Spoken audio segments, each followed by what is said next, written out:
So, for this Good Friday, we have a number of reflections available for you to watch in your own time. You can watch them all together or you can spread them through the course of the day. I highly recommend that as you watch them that you find a quiet place to do so and that you try to follow each video with a time of your own silence and personal reflection. For this first one, I'm simply going to read the account of the crucifixion from Matthew's Gospel. And I encourage you to find somewhere comfortable to maybe read along. The words will be on the screen, or you can just sit and listen or read along in your own Bible. It might be a different version to what I'm reading from here, but just to allow these words to speak to us afresh. And so we're going to pray and ask the Spirit to help that to be the case. Holy Spirit, we thank you for your presence with us as we read again or hear again the story of the crucifixion of Jesus Christ. We ask that you would reveal afresh to us God's outrageous, extravagant, and incredible love displayed on the cross that we remember on this Good Friday.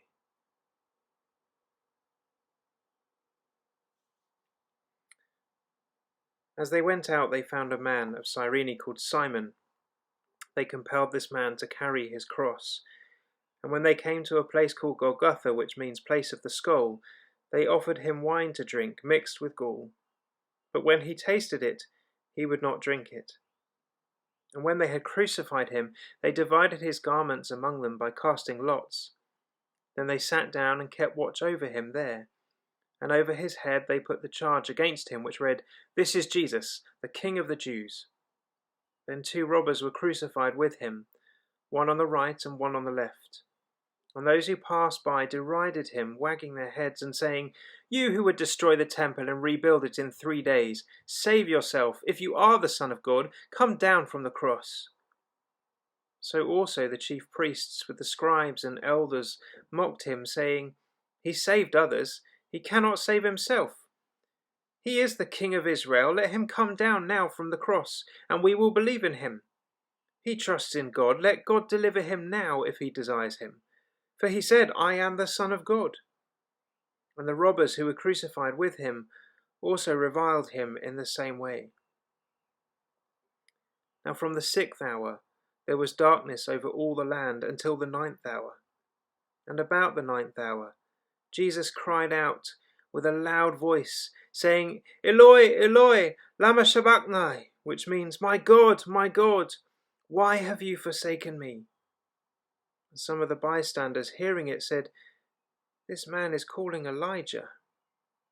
And one of them at once ran and took a sponge, filled it with sour wine, and put it on a reed and gave it to him to drink. But the other said, "Wait, let us see whether Elijah will come to save him." And Jesus cried out again with a loud voice and yielded up his spirit. And behold, the curtain of the temple was torn in two from top to bottom, and the earth shook, and the rocks were split. The tombs also were opened, and many bodies of the saints who had fallen asleep were raised, and coming out of the tombs after his resurrection, they went into the holy city and appeared to many. When the centurion and those who were with him, keeping watch over Jesus, saw the earthquake and what took place, they were filled with awe and said, "Truly, this was the Son of God." There were also many women there, looking on from a distance, who had followed Jesus from Galilee, ministering to him, among whom were Mary Magdalene, and Mary the mother of James and Joseph, and the mother of the sons of Zebedee. When it was evening, there came a rich man from Arimathea, named Joseph, who also was a disciple of Jesus. He went to Pilate and asked for the body of Jesus. Then Pilate ordered it to be given to him. And Joseph took the body and wrapped it in a clean linen shroud and laid it in his own new tomb, which he had cut in the rock. And he rolled a great stone to the entrance of the tomb and went away. Mary Magdalene and the other Mary were there, sitting opposite the tomb. It's Friday, but Sunday is coming.